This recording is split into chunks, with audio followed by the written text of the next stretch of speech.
자, 여러분. 권력이나 힘 하면 보통 뭐가 생각나세요? 아마 대부분은 위에서 아래로 흐르는 수직적인 관계, 상사가 부하에게 지시하는 그런 모습을 떠올리실 겁니다. 그런데 만약에요, 그 힘의 진짜 방향이 우리가 알던 것과는 정반대, 즉 아래에서 위로 향한다면 어떨까요? 지금부터 우리가 힘에 대해 가졌던 생각, 그 통념을 완전히 뒤집어보는 아주 흥미로운 관점을 소개해드릴게요. 자, 바로 이 질문에서부터 한번 시작해보죠. 어떤 조직이든 계층 구조라는 게 있잖아요. 그런데 거기서 진짜 실질적인 힘을 가진 사람은 과연 누구일까요? 단순히 직함이 높은 사람? 아니면 우리가 미처 보지 못하는 뭔가 다른 게 있는 걸까요? 이 질문에 대한 힌트를요, 우리나라의 아주 독특한 표현이죠. 바로 가불관제에서 찾아볼 수 있습니다. 딱 떠오르는 모습들이 있으시죠? 사장과 직원, 아니면 건물주와 세입자처럼요. 원래 계약서에서 첫 번째 당사자를 갑, 두 번째를 을이라고 하는데 여기서 유래한 말이죠. 공식적인 힘을 가진 갑이 을을 대하는 관계. 우리가 아주 익숙하게 아는 바로 그 힘의 구도입니다. 그런데 말이죠.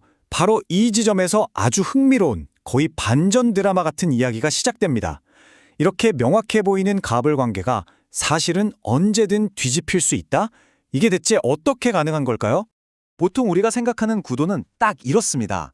갑인 주인은 공식적인 권한으로 명령을 내리고 을인 하인은 그 명령을 따르죠. 힘은 위에서 아래로 오직 한 방향으로만 흐르는 것처럼 보여요. 너무나 명확하고 당연해 보이죠. 그런데 바로 여기에 아주 결정적인 변수가 하나 생깁니다. 그러니까 갑, 위에 있는 사람에게 혼자 힘으로는 도저히 해결할 수 없는 어떤 간절한 피로나 욕망이 생기는 바로 그 순간 말이에요. 와, 원문 자료에 나오는 이 비유가 정말 기가 막힙니다. 주인이 저기 있는 저 무거운 돌을 꼭 옮겨서 멋진 정원을 만들고 싶은 거예요. 그런 욕심이 생겼어요. 근데 정작 자기한테는 그 돌을 옮길 힘이 없는 거죠.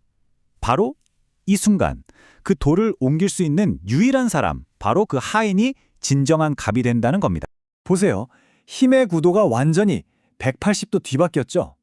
주인은 이제 하인의 능력이 필요한 입장이 됐고, 반대로 하인은 그 필요를 채워줄 수 있는 실질적인 힘을 가진 존재가 된 겁니다. 공식적인 직함? 그런 거랑은 전혀 상관없이 보이지 않는 힘의 이동이 일어난 거죠. 근데 이게 그냥 상황에 따라 영리하게 대처하는 그런 처세술이 아니에요. 원본 자료는 여기서 한 걸음 더 나아가서요. 이게 마치 우리가 거스를 수 없는 자연의 법칙과 같다고 설명합니다. 이 문장 정말 강력하지 않나요? 그러니까 이 힘의 이동이라는 게 우리가 만들고 바꿀 수 있는 그런 사회적 약속이 아니라는 거예요. 0.1mm의 오차도 없이 아주 정확하게 작동하는 자연의 법칙이라는 거죠. 한마디로 절대로 거스를 수 없다는 겁니다. 그렇다면 이 거스를 수 없는 자연 법칙 앞에서 갑은 어떻게 해야 할까요? 뭘 할 수 있을까요? 해답은 놀랍도록 간단합니다. 딱 하나, 바로 존중입니다. 존중이 없으면 을의 협조, 즉 그 사람이 가진 실질적인 힘을 절대로 빌릴 수 없게 되고 결국 갑이 그토록 원하던 일은 영원히 이룰 수 없게 된다는 거죠. 그럼 여기서 말하는 존중이라는 게 구체적으로 뭘까요? 첫 번째는요, 내가 당신의 능력이 필요합니다라는 사실을 솔직하게 인정하는 거예요. 두 번째는 그 사람이 가진 기술, 그리고 그 사람이 처한 환경의 가치를 제대로 알아주는 거죠. 그리고 마지막으로 그 진심을 담아서 소통하는 겁니다. 이건 그냥 겉으로만 예의 차리는 거랑은 차원이 다른 이야기예요. 자, 그렇다면 만약에 리더가 이 자연 법칙을 무시하고 존중 없이 아랫사람을 대한다면 어떻게 될까요? 이 자료는 그 책임이 어디에 있는지 아주 명확하게 딱 짚어줍니다. 자, 이런 상황 한번 상상해보죠. 팀원 한 명이 프로젝트를 완전히 망쳤어요. 이럴 때 우리는 보통 누구를 탓할까요?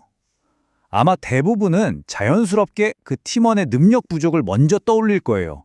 아니, 왜 저렇게밖에 못하지? 하고 말이죠. 하지만 이 자료의 대답은 아주 단호합니다. 그 책임은 바로 윗사람에게 있다는 겁니다. 어느 정도냐고요?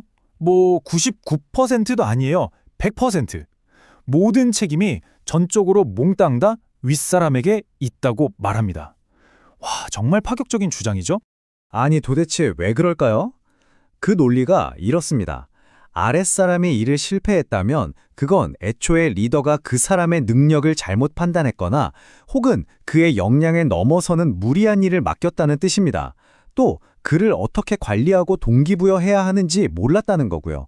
무엇보다 협력을 이끌어내는데 가장 중요한 존중을 보여주지 않았다는 결정적인 증거이기도 하죠. 심지어 저 친구는 실력이 없어 라고 생각하는 그 생각 자체도 결국엔 사람을 잘못 본 리더 자신의 오판이라는 겁니다. 굉장히 날카롭죠. 자, 그렇다면 지금까지의 내용을 쫙 종합해 볼 때 우리는 진정한 리더십이란 과연 무엇인가에 대한 새로운 정의에 도달하게 됩니다. 이 표가 오늘 이야기한 모든 것을 딱 요약해 주는데요. 한번 보세요. 기존의 리더는 자신의 직함과 권위에서 힘을 얻고 그걸로 명령을 내리죠. 하지만 진정한 리더는 상대의 능력이 필요하다는 걸 인정하고 존중을 통해서 힘을 얻습니다.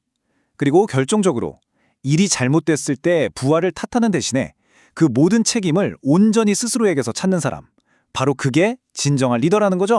결국 진짜 리더십이라는 건요, 내가 얼마나 높은 자리에 앉아 있느냐로 결정되는 게 아니라는 겁니다.